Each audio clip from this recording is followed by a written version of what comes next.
먹어라. 먹어라.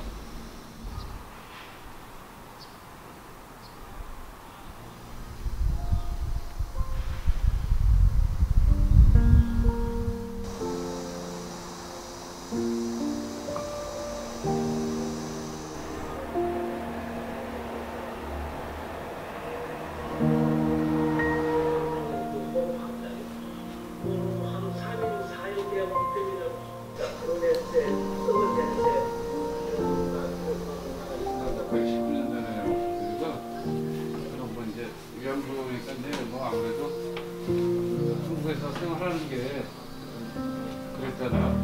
쪽들이 한번 써보는 게 소원이었어요. 그 할머니도.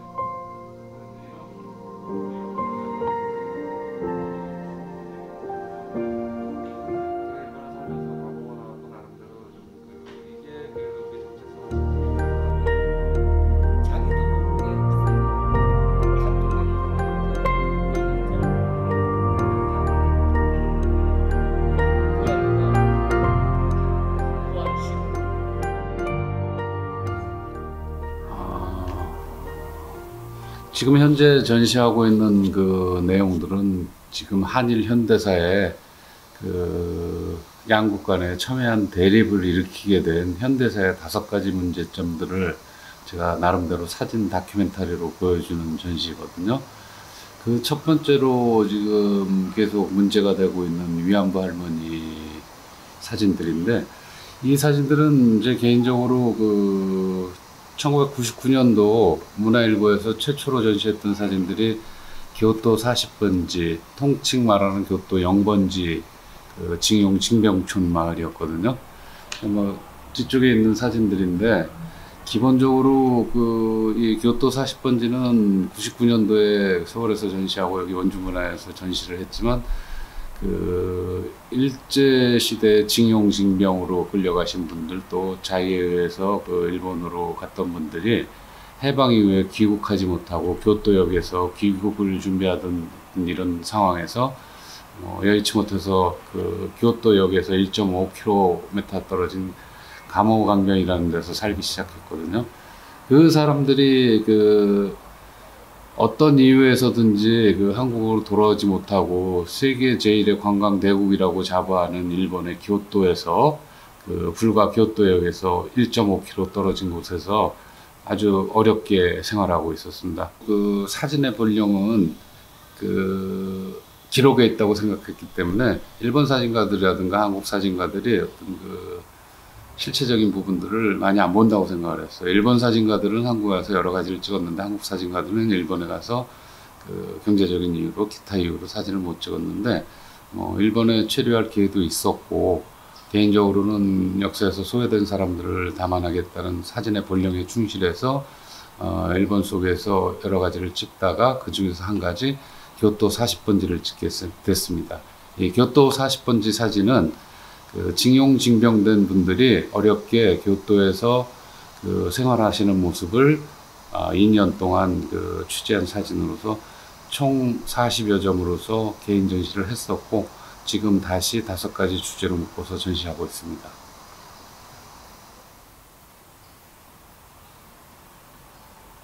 교토 40번지 전시회를 하면서 두 분의 할머니가 그 전시장을 방문해 주셨는데, 제가 찍었던 그 교토의 그 빈민촌 사진이 당시 상당히 많은 반응이 있었습니다. 그 반응에 따라서 지속적인 어떤 민족 문제를 그 제기해야지 되겠다는 관점 하에 원폭 피해자 문제, 미쓰비시 징용공 문제, 그리고 오토로 문제, 그리고 제일조선학교 문제를 지속적으로 접근하게 됐습니다. 그러다 보니까 그것이 그 전체적인 어떤 제일 프로젝트라는 큰 테마로 그 하나하나 성과물이 나타났고, 그러다 보니까 한 80여 차례 일본을 왔다 갔다 하면서 5가지 주제를 어떨 때는 동시에 진행하고 또 어떨 때는 개별적으로 발표하면서 25년가량 제일 프로젝트를 진행하게 됐습니다. 일본에 체류하면서 교토 40번지를 사진을 찍었는데 그 이후에 그 한일 현대사의 여러 가지 문제들이 그 외부에는 그 관심도 없이 방치돼 있더라고요. 그래서 그게 어떤 문제가 있는지를 좀 리서치를 해보니까 그 중에 하나가 이제 원폭 피해자였었는데 사진가들도 그렇고 학계 쪽에서도 그렇고 거의 뭐 무관심하고 나름대로 그 어떤 그 지원도 없었기 때문에 그 원폭 피해자에 대해서 히로시마라든가 일본 쪽에 오히려 자료가 많더라고요. 그래서 직접 가서 만나 뵙고 영상도 찍고 사진을 찍으면서 접근하다 보니까 오히려 합천 쪽에 또 경상도 쪽에 상당히 많은 피해자들이 있더라고요. 그래서 그분들을 취재하던 차에 2000년도에 5월 1일 날 우리 그 6명의 이 미쯔비시 그 징용공들이 소송을 제기하게 됐어요. 그 당시에 그 6분이 그 소송을 제기했는데 그분들이 다 히로시마에서 그 피폭을 당한 분들이었고 전체적으로는 한국인 원폭 피해자인데 그분들이 그 다 돌아가시고 나서 그 박근혜 정부 시절에 그 재판 지연 사건이 있었고 그래서 대를 이어서 소송을 했거든요. 그래서 2세들이 지금 2018년도 10월에 대법원에서 최종 승소를 해서 판결이 난 사안이거든요. 그 사안에 대해서 지금 또 역시 한일 간의 쟁점으로서 지금 첨예하게 그 무역적인 또 정치적인 그런 문제점들이 지금 대립하고 있는 상황인 거죠. 일본 속에서 그 우리말을 그 쓰고 지킬 수 있다는 것은 사실 1990년대에는 우리나라가 그 해외여행도 자유롭지 못했잖아요. 근데 나름대로 제일동포에 대한 인식은 있었고 일본에서 직접 생활을 하다 보니까 의외로 많은 교포들이 한국말을 하더라고요. 그래서 이게 어떻게 가능했을까, 이 긴 시간 동안. 그러다 보니까는 거기에 제일조선학교, 민족학교가 있다는 것을 알게 됐고, 그 조선학교를 통해서 어떤 커뮤니티가 형성이 되어 있더라고요. 어떤 마음속의 고향이자 나름대로 이 제일동포 사회를 구성하고 유지시키는 하나의 중심점이더라고요. 그래서 그 당시에는 제일동포 학생들은 그냥 이렇게 바라만 보았는데, 이제 본격적으로 2001년도서부터 4년도까지 공식적으로 취재 요청을 해서 사진을 찍고 2009년도에나 단체전으로 좀 알리고 전시를 하다가 2009년도에 전시를 하면서 사진집을 출판하게 됐는데 최근에 그래서 그 당시에 표현하지 못한 졸업식이라든가 운동회 또 어머니의 바자회 또 그 당시에 초등학생들이 지금 교사로 재직하는 이제 민족학교, 조선학교가 지속적으로 변모하고 이어지고 또 그 와중에 많은 학교가 문을 닫는 모습들 이런 현실을 다시 가본 조선학교라는 어떤 이런 테마를 가지고서 완결성을 가지고 정리하게 됐습니다.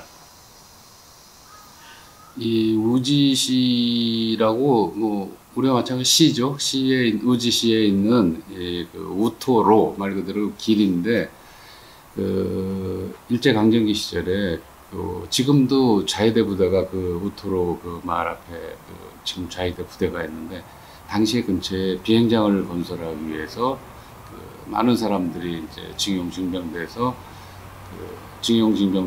비행장 건설에 투입이 됐었죠. 그러고 나서 해방을 맞이하고 난 다음에 그 자리에서 살게 됐는데 이게 닛산 자동차라는 회사의 사유지인데 거기를 점유해서 살게 된 거죠. 그러니까 당연히 닛산에서 소송을 했고 그런 문제로 이제 퇴거를 할 수밖에 없는 상황으로서 계속 대립해 왔죠.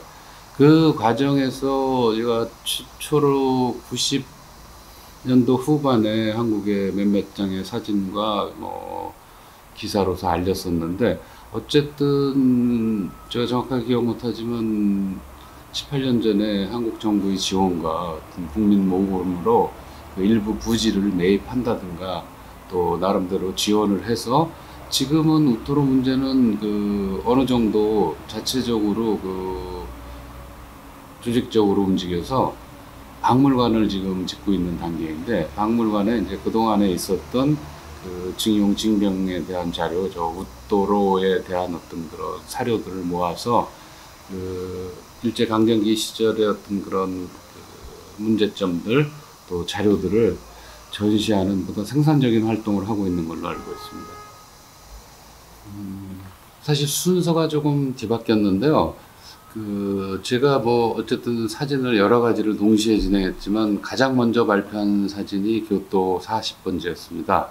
이 교토 40번지는 당시 그 일본 최고의 관광 도시라는 교토역에서 불과 1.5km 떨어진 강변에 아주 허름한 집으로서 지어진, 어떻게 보면 우리 한국인 빈민촌이었었거든요.